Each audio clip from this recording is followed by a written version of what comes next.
Thank you, Mr. President. I want to start with Libya. You had said that you want to see Gaddafi leave power, leave office. Are you prepared to use any means necessary in the United States government to make that happen? And if not, why not? I know in the cases of some of these other uprisings, there's been a careful consideration not to take sides, let the people in those countries make this decision. But in this case, it does seem we have taken sides. Yeah. So what's the red line here? Well, first of all, let's take a look at what we've already done. My first priority, obviously, was getting out American citizens and embassy personnel out of Libya, and we got that done. The very next day, we had already instituted the largest financial seizure of assets in our history. And the day after that, we had imposed sanctions, and we had mobilized the international community through the United Nations so that across the board, we are slowly tightening the noose on Gaddafi. He is more and more isolated internationally, both through sanctions as well as an arms embargo. In addition to that, we've provided a host of humanitarian aid measures to make sure that people are not adversely affected as they cross the borders into Tunisia or Egypt, and we will continue to do that. And what we've done is we've organized in NATO a series of conversations about a wide range of options that we can take. Everything from 24-hour surveillance so that we can monitor the situation on the ground and react rapidly if conditions deteriorated, to further efforts with respect to an arms embargo, additional efforts on humanitarian aid, but also potential military options, including a no-fly zone. NATO will be meeting on Tuesday to consider a no-fly zone, and we've been in discussions with both Arab countries as well as African countries to gauge their support for such an action. In addition, Secretary Hillary Clinton will be meeting with the opposition in the next several days, and we have determined that it's appropriate for us to assign a representative whose specific job is to interact with the opposition and determine ways that we can further help them. And so we're going to be in close consultation with them. So the bottom line is that I have not taken any options off the table at this point. I think it is important to understand that we have moved about as swiftly as an international coalition has ever moved to impose sanctions on Gaddafi. I am absolutely clear that it is in the interest of the United States and, more importantly, in the interest of the Libyan people for Mr. Gaddafi to leave, and I have not foreclosed these options. Now, I do take very seriously making sure that any decisions I make that involve U.S. military power are well thought through and are done in close consultation with Secretary Gates, Chairman of the Joint Chiefs of Staff, Admiral Mullen, and all relevant personnel. Anytime I send the United States forces into a potentially hostile situation, there are risks involved and there are consequences. And it is my job as President to make sure that we have considered all those risks. It's also important from a political perspective to, as much as possible, maintain the strong international coalition that we have right now.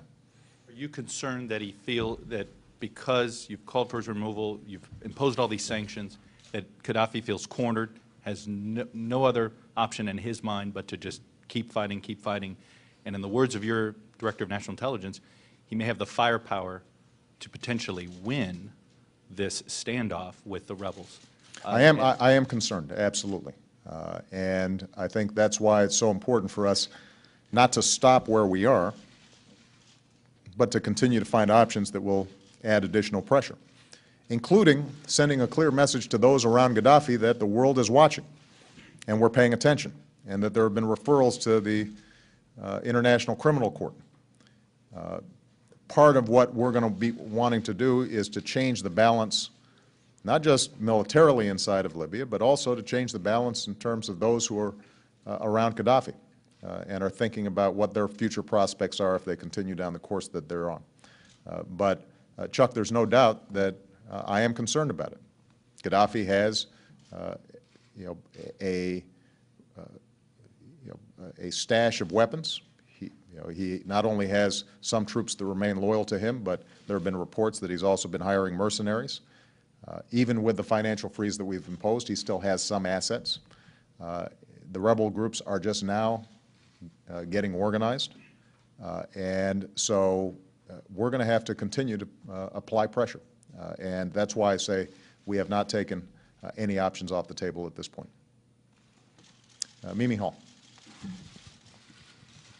Thank you, Mr. President. Just to follow up on Libya, and I also have a budget question. Mm-hmm. You say you're concerned, but is Gaddafi staying, is that an acceptable option for you ever?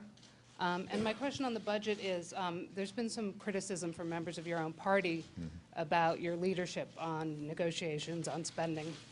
And I'm wondering, given that, if you can talk about where you stand on a 3-week CR, on longer-term priorities, and what you would and would not accept on, Sure. On cuts. Thank you. Going back to the Gaddafi question, as I said before, it is in the United States' interest and the interest of the people of Libya that Gaddafi leave. And we are going to do we're going to take a wide range of actions to try to bring about that outcome. You know, when you say, is it ever acceptable? I mean, I think what you're asking is, you know, are we going to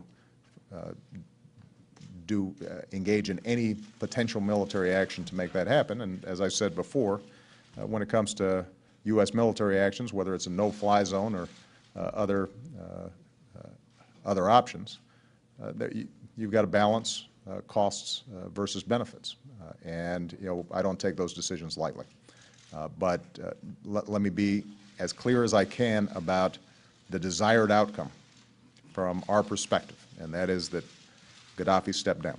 And we are going to continue to work with the international community to try to achieve that. And we are going to be in close consultation with these opposition groups as they get organized to see how we can Mr. bring President, about it. I'd like to go at the Libya thing in a slightly different way. In an interview with CBS News, Gaddafi's son Saif said, quote, the plan is, quote, to squash the rebels with no mercy.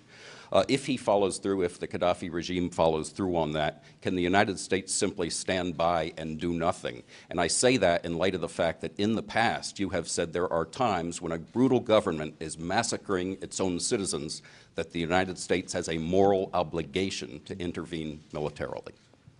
I continue to believe that not only the United States but the international community has an obligation to do what it can to prevent a repeat of something like what occurred in the Balkans in the 90s, what occurred in Rwanda. And so part of, for example, maintaining 24-hour surveillance of the situation there is for us to have some sort of alert system if you start seeing defenseless civilians who were being massacred by Gaddafi's forces.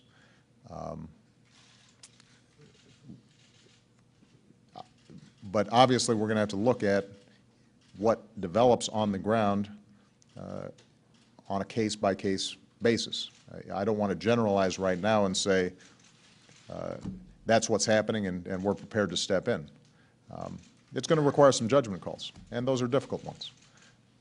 But we have sent a clear warning to the Gaddafi government that they will be held accountable, particularly when it comes to assaulting civilians. And some of the rhetoric that you've seen, for example, the idea that when Gaddafi said that they'd be going door to door hunting for people who were participating in protests, you know, that implied a sort of lack of restraint and ruthlessness that I think raises our antenna. But as I said before, what I've got to do is make sure that we're monitoring the situation and matching our actions with what we think will be helpful on the ground and also sustainable. And we've got to do so in consultation with the international community. Could I ask you, do you agree with your top intelligence official, James Clapper, who said before Congress yesterday that it is likely the Gaddafi regime will prevail in the long run? And did he err by saying that in public? And if so, is this something he needs to be taken to the woodshed for? he was making a hard-headed assessment about military capability. And I don't think anybody disputes that Gaddafi has more firepower than the opposition. He wasn't stating policy. So let me be clear again about what our policy, as determined by me, the President of the United States, is towards the situation there. I believe that Gaddafi's on the wrong side of history. I believe that the Libyan people are anxious for freedom, and the removal of somebody who has suppressed them for decades now. And we are going to be in contact with the opposition, as well as in consultation with the international community to try to achieve the goal of Mr. Gaddafi being removed from power.